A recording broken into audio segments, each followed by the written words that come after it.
வணக்கம். நான் ஒரு வீடியோ பார்த்தேன். இந்த கோயம்புத்தூர்ட்ட ஒரு குழந்தைய பாலியல் வன்கொடுமை பண்ணி, கொன்னு புதர்ல தூக்கி எறிஞ்ச அதில் ஒருத்தனை மாடியிலேருந்து கீழே குதிச்சான் அப்படின்னு சொல்லிட்டு காலில் கட்டு போட்டுருந்துச்சு. அதுக்கப்புறம் பார்த்தா ஸ்ட்ரெச்சரில் வச்சு கொண்டு வந்தாங்க. அதுக்கப்புறம் பார்த்தோம்னா கையில் கட்டு. இது எல்லாமே ஓகே. ஆனால் இது எதுவுமே எங்களுக்கு தெரியாது. பப்ளிக்கு என்ன நடந்துச்சுங்கிறதெல்லாம் எதுவுமே தெரியாது. அப்போ நீங்கள் உள்ளே வச்சு அவனை என்ன வேணாலும் பண்ணலாம். என்ன பண்ணாலும் வெளியில் இருக்கிற பப்ளிக்கு எதுவுமே தெரியாது. அது தெரியாத வரைக்கும் இந்த தவறு நடந்துக்கிட்டு தான் இருக்கும். நீங்கள் அவனை என்ன பண்ணாலும் அந்த கொடுமையையும் அந்த சித்திரவதையும் ஒரு ரூமுக்குள்ளே இல்லை யாருக்கும் தெரியாமல் அவன் அனுபவிக்கிறான். அவ்வளோதான். ஒரு பைசாவுக்கு கூட பிரயோஜனம் இல்லை. அவனை நீங்கள் வேணால் அடிக்கலாம், கைகாலை உடைக்கலாம், அது வேணால் நடக்கலாம். ஆனால் இதனால் எந்த பப்ளிக்கும் மற்ற எந்த ஒரு கேடு கெட்டவனும் அது தெரியாத வரைக்கும் அவன் இந்த செயலை செஞ்சுக்கிட்டு தான் இருப்பான். சரி, அப்போ இந்த பெண் குழந்தைகளெல்லாம் இப்படி பண்ணுறாங்களே, இதுக்கு வேறு வழியே கிடையாதான்னா இருக்குது. நீங்கள் எது செய்கிறதா இருந்தாலும் பப்ளிக்காக வச்சு செய்யணும்.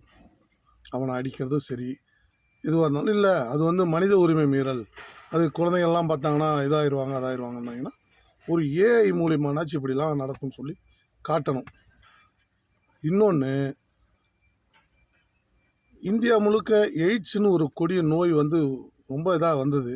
அது ஒரு விழிப்புணர்வு ஏற்படுத்தி, நீங்களாம் உங்களுக்கு இப்போ இருக்கிறவங்களுக்கு தெரியாது, எங்களுக்கு நல்லா தெரியும். பெண்கள், யங்கஸ், அதுவும் வயசு பெண்கள் அதில் நிறைய பேர் பங்கெடுத்துக்கிட்டாங்க. பார்க்க கூட முடியாது. ரொம்ப ரொம்ப சங்கோச்சமாக இருக்கும். அவங்கள பார்க்கும்போதே ஐயோ இவங்களா அப்படின்ட்டு அப்படியே சிரிப்பு ஒரு பக்கம், வெக்கம் ஒரு பக்கம், அந்த மாதிரிலாம் வரும். ஏன்னா அவங்க அதை அப்படியே எய்ட்ஸ் நோயை எப்படி தடுக்கணுன்றத ஒரு செய்முறை விளக்கமாகவே செஞ்சு காட்டுவாங்க. அவங்களுக்கு கொஞ்சம் கூட சங்கோச்சம் இருக்காது. அதையெல்லாம் பார்த்ததுனால தான், அந்த எய்ட்ஸை பற்றின விழிப்புணர்வு வந்ததுனால தான், அது எய்ட்ஸால் பாதிக்கப்பட்டவங்களாம் எப்படி ஆனாங்கன்றதை பார்த்து தான் அந்த எய்ட்ஸ் நோயை நம்ம குணப்படுத்தணும். அதே மாதிரி இதை பற்றி நிறைய விழிப்புணர்வு ஏற்படுத்தணும். எல்லா இடங்கள்லையும் போய் சொல்லி விழிப்புணர்வு ஏற்படுத்தணும்.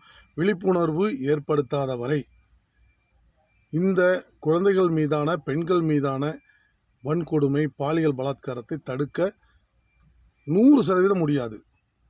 நீங்கள் கொண்டுட்டு போய் உங்கள் ரூமில் வச்சு அவனை அடிங்க, சித்திரவதை என்ன வேணாலும் பண்ணுங்கள். அது வெளியே யாருக்குமே தெரியாது.